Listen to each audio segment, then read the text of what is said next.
So இந்த கிளாஸில் பார்க்க போகிறது என்ன அப்படின்னா சிஎஸ்எஸ், அதாவது கேஸ்கேடிங் ஸ்டைல் ஷீட். நம்ம HTML க்ரியேட் பண்ணுற எல்லா வெப்சைட்டுக்குமே பார்த்தோன்னா சிஎஸ்எஸ் மூலிமா தான் நம்ம வந்து கலர் கொடுக்கறது, நம்ம டிசைன் பண்ணுறது எல்லாமே.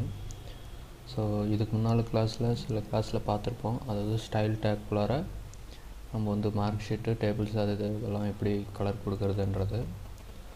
ஸோ இப்போ பார்த்தோன்னா நான் வந்து சிம்பிளாக ஒரு H3ன்ற ஒரு டைட்டில் மட்டும் க்ரியேட் பண்ணியிருக்கேன். ஸோ இப்போ வந்து அதுக்கு நான் வந்து ஸ்டைல் கொடுக்குறேன். So style take open close பண்ணிட்டோம் அப்படின்னா அதுக்குள்ளார நம்ம போய் எழுத போகிறோம். ஸோ ஃபஸ்ட்டு வந்து பேக்ரவுண்ட் கலர், அது ஓவராலாக இந்த பேஜுக்கான பேக்ரவுண்ட் கலர். ஸோ அங்கே வந்து பேக்ரவுண்ட் கலர்.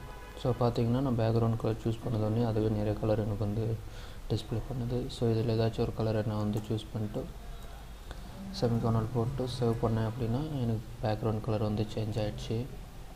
ஸோ அப்போ இந்த ஸ்டைல் வந்து பார்த்தோன்னா நம்ம இப்போ இருக்கிற இன்ட்ரடியூசிங் css.html பேஜுக்கு மட்டும்தான் வந்து ஒர்க் ஆகும். வேறு எந்த பேஜுக்குமே வந்து வேலை செய்யாது. நம்ம இதில் எவ்வளோ கோடிங் எழுதுகிறோமோ அது கூட நம்ம எது மென்ஷன் பண்ணுறோமோ அதுக்கு மட்டும்தான் அதை வந்து கலர் வந்து அப்ளை ஆகும். ஸோ இப்போ எக்ஸாம்பிளுக்கு இப்போ நான் H3 கலர் அப்ளை பண்ணுறேன். இந்த H3க்கு கலர் அப்படின்னு நான் கொடுத்துட்றேன். ஸோ இப்போ பார்த்திங்கன்னா இதுக்கு வந்து கலர் வந்து இங்கேருந்தே தான் நம்ம வந்து எடுக்கணும்னு அவசியம் இல்லை.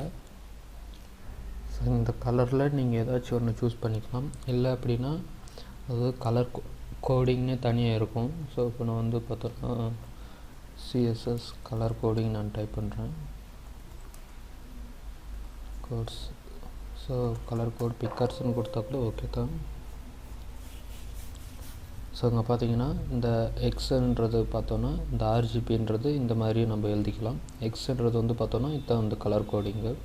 ஸோ இப்போது காப்பி பண்ணி நான் பேஸ்ட் பண்ணுறேன். ஸோ இப்போ செமிகார்னர் போட்டு சேவ் பண்ணேன் அப்படின்னா ஸோ இங்கே எந்த சேஞ்சஸுமே சேவ் பண்ணவே இல்லை. ஸோ சேவ் பண்ணுன்னா பார்த்திங்கன்னா தெரியும், இது ரெட் கலர் மாறிடுச்சு. ஸோ இந்த மாதிரி நெட்டில் நீங்கள் வந்து டேரெக்டாக W3 ஸ்கூல் போனீங்க அப்படின்னா இன்னும் நிறையா கலர்ஸ் இருக்கும். இது வந்து ஸ்டாண்டர்ட் கலரு. ஸோ இந்த மாதிரி நெட்டில் இல்லாமல் நீங்கள் உங்கள்கிட்ட ஃபோட்டோஷாப் அந்த மாதிரி இருந்துச்சு அப்படின்னா நீங்கள் ஃபோட்டோஷாப்லேயும் பண்ணிங்கன்னா இங்கே கலர் பிக்கர் இருக்கும். ஸோ இங்கே பார்த்தீங்கன்னா உங்களுக்கு எந்த கலர் வேணுமோ அதை நீங்கள் சூஸ் பண்ணிங்க. பார்த்தோன்னா இங்கே ஹேஷ்டேக் பக்கத்தில் இந்த கலர் வந்து சேஞ்ச் ஆகிட்டே இருக்கும், அதோட கலர் கோடிங்கு. ஸோ இப்போ நான் இதை செலக்ட் பண்ணிட்டு இதை நான் காப்பி பண்ணிக்கிறேன். ஸோ அப்போ காப்பி பண்ணிட்டு நான் இதை ஓகே கொடுத்துட்றேன். ஸோ இந்த இடத்துல வந்துட்டு நான் இது மொத்தத்தையும் அழிச்சிட்டேன். இப்போ நான் புதுசாக இந்த மாதிரி போட்டேன் அப்படின்னா எனக்கு வந்து எந்த கலரும் வந்து டிஸ்பிளே ஆகலை, ஏன்னா நான் வந்து ஹேஷ்டேக் பண்ணணும். இப்போ போட்டேன் அப்படின்னா அது ஆரஞ்சு கலர் மாறிடுச்சு. அதுக்கிட்ட நான் எடுத்துகிட்டு போகும்போது ப்ராக்கெட்டை வந்து அது என்ன கலருன்ட்டு எனக்கு டிஸ்பிளே பண்ணுது. ஸோ இப்போ நான் சேவ் பண்ணேன் அப்படின்னா எனக்கு வந்து க்ரீன் கலர் வந்துடுச்சு. ஸோ இந்த மாதிரி தான் நம்ம வந்து கலர் கோடிங்க்கான கோட்ஸையும் யூஸ் பண்ணிக்கலாம். ஸோ இப்போ நான் H3க்கு மட்டும்தான் மென்ஷன் பண்ணியிருக்கேன். ஸோ இப்போ நான் Ctrl+D அது பார்த்தோன்னா இன்னொரு 2 டூப்ளிகேட் எடுத்துட்டேன். ஸோ நான் ஒரு டைம் H3க்கு நான் அப்ளை பண்ணேன் அப்படின்னா எல்லாத்துக்குமே பார்த்தோன்னா சேம் அதே மாதிரி வந்துடும். இப்போ நான் எக்ஸாம்பிளுக்கு இதில் நான் வந்து ஒன்று H2ன்னு மாற்றுறேன். ஸோ இப்போ நான் சேவ் பண்ணேன் அப்படின்னா பார்த்தீங்கன்னா அதோட கலர் மட்டும் போகல, ஏன்னா நான் வந்து H2 வந்து மென்ஷன் பண்ணல.